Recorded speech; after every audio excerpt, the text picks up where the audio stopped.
Apa itu perubahan budaya? Perubahan budaya yang terjadi pada unsur budaya masyarakat seperti nilai, norma, keyakinan, perilaku, struktur sosial, dan alat-alat. Perubahan ini dapat terjadi secara bertahap atau cepat. Perubahan budaya yang pertama itu adalah cara berpakaian. Jadi, seiring dengan adanya globalisasi, masyarakat Indonesia, terutama remaja-remaja Indonesia, mulai melupakan cara berpakaian tradisional karena dianggap kuno. Dulu, masyarakat Indonesia itu menggunakan pakaian tradisional seperti kebaya, kain batik, kain jarik, dan lain sebagainya. Tetapi sekarang cenderung menggunakan pakaian kebarat-baratan seperti mini dress, crop top, dan lain sebagainya. Oke, selanjutnya saya akan menjelaskan tentang perubahan gaya berbahasa. Perubahan gaya berbahasa terjadi karena adanya pengaruh sosial, budaya, dan teknologi. Dengan teknologi digital semakin cepat dalam penggantian berbahasa. Contohnya dulu itu kita sering menggunakan kata buat manggil teman itu jadi halo bro, sekarang jadi kayak what's up bro, gimana kabarnya bro. Kalau kita kaget juga dulu selalu menggunakan kata astaga bro, emang bener bro. Nah sekarang itu jadi OMG bro, emang bener bro, emang itu fakta bro. Terima kasih.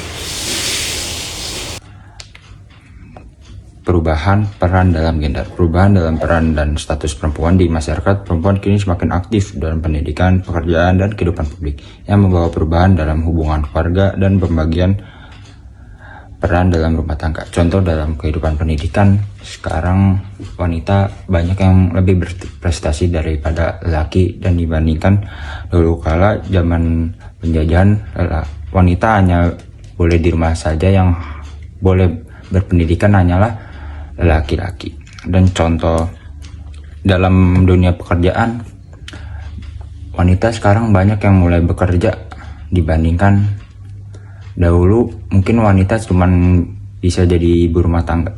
Terima kasih. Kenapa budaya tersebut masih bertahan hingga sekarang?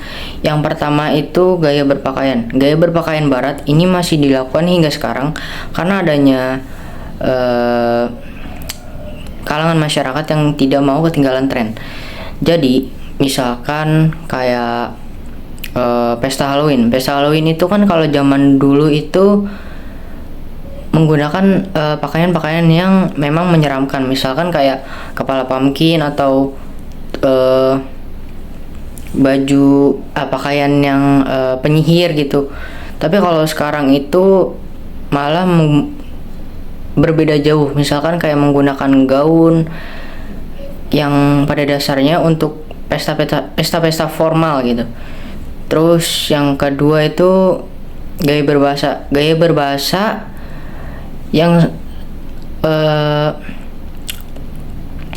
pengaruh dari budaya westernisasi ini mulai masuk di kalangan masyarakat itu karena adanya adaptasi teknologi dan pengaruh lingkungan masyarakat. Jadi misalkan kata bro itu kan bahasa informal untuk menunjang biasanya untuk mempermudah percakapan di kehidupan sehari-hari gitu.